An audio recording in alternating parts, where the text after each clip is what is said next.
முந்தைய அதிமுக ஆட்சி காலத்தில் சட்டமன்றத்திற்குள் குட்கா கொண்டு சென்ற விவகாரம் தொடர்பாக மு.க.ஸ்டாலின் உள்ளிட்ட திமுக எம்எல்ஏக்கள் தரப்பில் வாதங்களை முன்வைக்க சென்னை உயர்நீதிமன்றம் அனுமதி வழங்கியிருக்கிறது. இது தொடர்பான முக்கிய செய்தியை நாம் பார்த்து வருகிறோம். தொடர்ந்து கூடுதல் விவரங்களை வழங்குவதற்காக இணைகிறார் எமது செய்தியாளர் சுரேஷ்.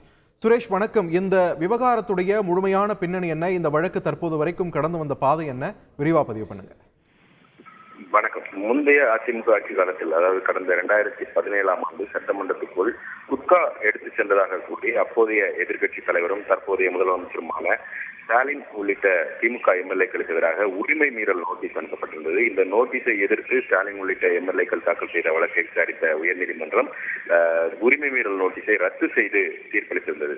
இந்த உத்தரவை எதிர்த்து முந்தைய ஆட்சியில் சென்னை உயர்நீதிமன்றத்தில் சட்டமன்ற செயலாளர் மற்றும் உரிமைக்குழு தரப்பில் மேல்முறையீட்டு மனுக்கள் தாக்கல் செய்யப்பட்டிருந்தன. இந்த மேல்முறையீட்டு வழக்குகளை விசாரித்த நீதிபதிகள் எஸ்.என். சுப்பிரமணியம் மற்றும் குமரப்பன் அடங்கிய அமர்வு இந்த வழக்கில் திங்கட்கிழமை தீர்ப்பு வழங்கும் என்று அறிவிக்கப்பட்டிருந்தது. இந்த நிலையில் இந்த மேல்முறையீட்டு வழக்கில் எதிர்மனுதாரர்களாக சேர்க்கப்பட்டிருந்த முதலமைச்சர் நோட்டீஸ் பிறப்பிக்க நீதிபதிகள் உத்தரவிட்டிருந்தார்கள். இந்த சூழ்நிலையில் இந்த வழக்கு இன்னைக்கு மீண்டும் விசாரணைக்கு வந்தபோது திமுக எம்எல்ஏக்கள் தரப்பில் ஆஜரான வழக்கறிஞர் மனோராஜ் குட்கா செல்வம் தவிர மற்ற எதிர்மனுதாரர்கள் தரப்பை முன்வைப்பதற்கு அனுமதிக்க வேண்டும் என்று கேட்டுக்கொண்டார். குட்கா செல்வம் காலமாகிவிட்டதாகவும் நீதிமன்றத்துக்கு தகவல் தெரிவிக்கப்பட்டது.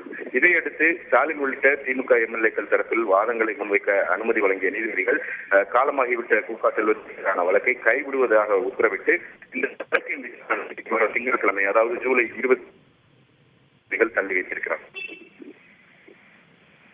நன்றி சுரேஷ், உங்களுடைய விரிவான தகவல்களுக்கு. செய்திகளை உடனுக்குடன் தெரிந்து கொள்ள உடனே சப்ஸ்கிரைப் பண்ணுங்க.